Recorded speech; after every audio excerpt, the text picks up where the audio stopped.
কাবা শরীফের ভিতরে আল্লাহ রাব্বুল আলামিন আমার জীবনে একবার ঢোকার তৌফিক দিয়েছিলেন, আলহামদুলিল্লাহ। আমার চোখের সামনে অনেক রাজা বাদশা আমার চোখের সামনে ঢুকছে, জীবনে বহুবার আল্লাহ নিয়েছেন। বাইরে দাঁড়ায় এতিমের মতো কাঁদছি যে আল্লাহ এই ঘরটার মধ্যে যদি একবার ঢুকতে পারতাম। কুয়েত এবং ইরাকে যেবার যুদ্ধ বাঁধল, সেই যুদ্ধের মীমাংসা বৈঠক আহ্বান করলেন বাদশা ফাহাদ। তাতে পৃথিবী থেকে 400 মেহমানদেরকে দাওয়াত দিলেন মীমাংসা বৈঠকে।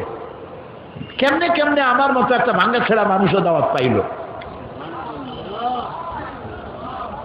আমি তখন যখন প্লেনে উঠেছি তখন আমার মনের মধ্যে একটা চিন্তা হলো, সারা জীবন যে আশাটা করতেছিলাম আল্লাহ যদি এইবার এটা পুরো করতেন।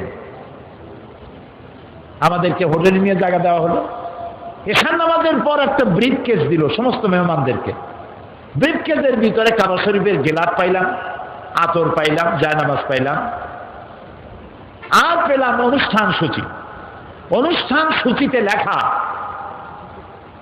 3 দিনের সমাপনী দিবস, 3 দিন কনফারেন্সের শেষ দিন, ওটা বৃহস্পতিবার দিবাগত রাত, শুক্রবার সকাল 7:30টায় মেহমানদের জন্য কাবা শরীফের দরজা খুলে দেওয়া হবে।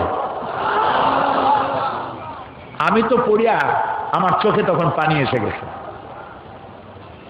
বৃহস্পতিবার রাত্রে সকালের অপেক্ষা আর করি নাই, গোসল করে নতুন কাপড় চোপড় পরে সারা রাত তাওয়াফ করেছি, নামাজ পড়েছি, সকালের অপেক্ষা করেছি।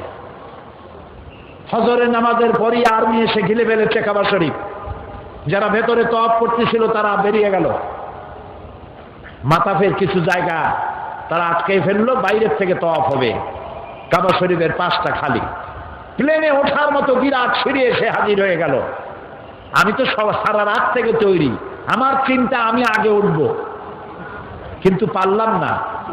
তৎকালীন আজাদ কাশ্মীরের প্রেসিডেন্ট সর্দার আব্দুল কাইয়ুম উঠে পড়লেন আগে। 2 নম্বরে উঠলেন রাশিয়া এবং আফগানের যুদ্ধের নেতৃত্ব দিয়েছিলেন আব্দুর রব আস-সাইয়াফ আর-রাসূল। তিনি আফগান মুক্তিযুদ্ধের সর্বাধিনায়ক, তিনি উঠলেন। 3 নম্বরে আল্লাহ তার গোলামকে চান্স করে দিলেন। ভিতরে ঢুকে তখন তো আর কাবা একদিকে নাই, চারদিকে কাবা। চারদিকে দুরাকাত নামাজ পড়ে আল্লাহর ঘরের মাঝখানে সেজদায় পড়ে গেলাম। আবার সময় হলে সেখানকার কথা আরো শোনাবো ইনশাআল্লাহ। বলতেছিলাম যে আল্লাহ রাব্বুল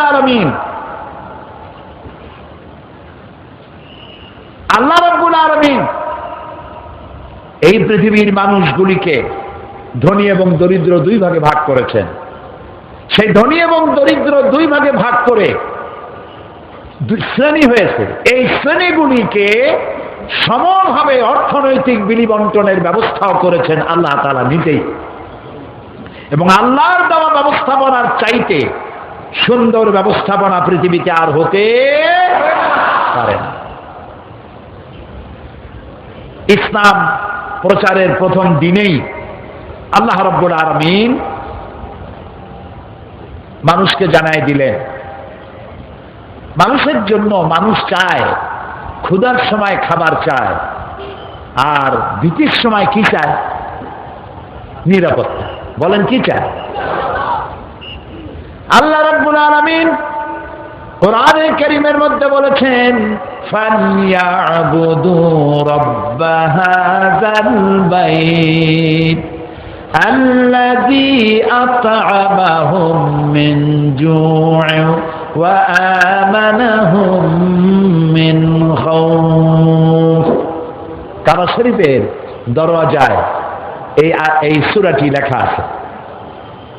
কাবা শরীফের ভিতরে আল্লাহ রাব্বুল আলামিন আমার জীবনে একবার ঢোকার তৌফিক দিয়েছিলেন, আলহামদুলিল্লাহ। আমার চোখের সামনে অনেক রাজা বাদশাহ আমার চোখের সামনে ঢুকছে, জীবনে বহুবার আল্লাহ নিয়েছেন। বাইরে দাঁড়ায় এতিমের মতো কাঁদছি যে আল্লাহ এই ঘরটার মধ্যে যদি একবার ঢুকতে পারতাম।